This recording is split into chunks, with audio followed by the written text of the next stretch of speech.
جزا من جنس العمل، جیسا کرو گے ویسا بھرو گے، یہ ہمارے لیے بہت بڑی ایک تنبیہ ہے، بہت بڑا الارم ہے، جس کا خلاصہ یہ ہے کہ انسان اگر کسی کے ساتھ بھی جو برا کرے گا نا، وہ دنیا میں اس کا خمیازہ بھگت لے گا۔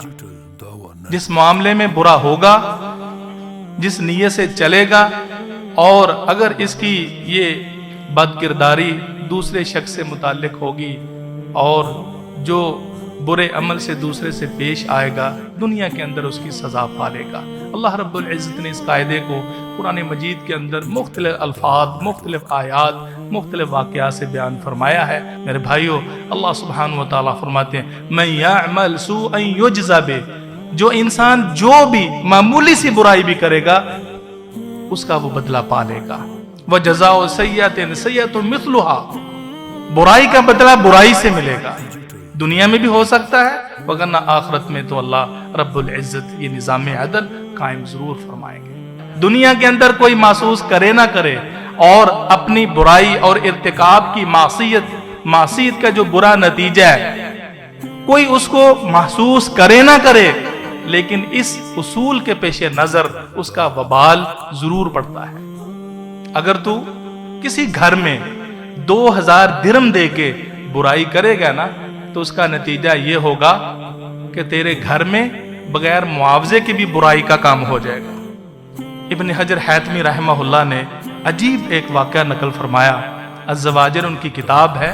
اس موقف کی تائید میں، اس موقف کو پختہ کرنے کے لیے انہوں نے بادشاہ کے سامنے یہ اصول رکھا گیا کہ جیسا کرو گے ویسا بھرو گے۔ تو اس نے تجربے کے لیے اپنی بیٹی کو کہا، انتہائی خوبصورت اس کی بیٹی تھی، اس کو کہا کہ آج بازار کا چکر لگا کے آؤ، اور ساتھ اس کے خادمہ دے دی، سیر سپاٹے کے لیے اسے بھیج دیا۔ بازار نکلی، گھوم پھر رہی تھی، تو جب وہ مارکیٹ میں داخل ہوئی تو لوگوں کی نظریں احتراماً جھک گئیں، انہوں نے اپنی نظروں کو جھکا لیا۔ گھوم پھر کے جب گھر آئی، محل کے اندر داخل ہونے لگی تو ایک نوجوان بھاگا بھاگا آیا اور اس نے اس شہزادی کا بوسہ لیا اور فوراً بھاگ گیا۔ بادشاہ یہ ماجرا دیکھ رہا تھا۔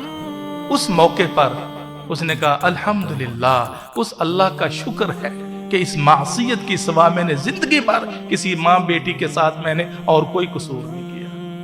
جو میں نے کیا تھا وہ آج میں نے بھگت لیا ہے۔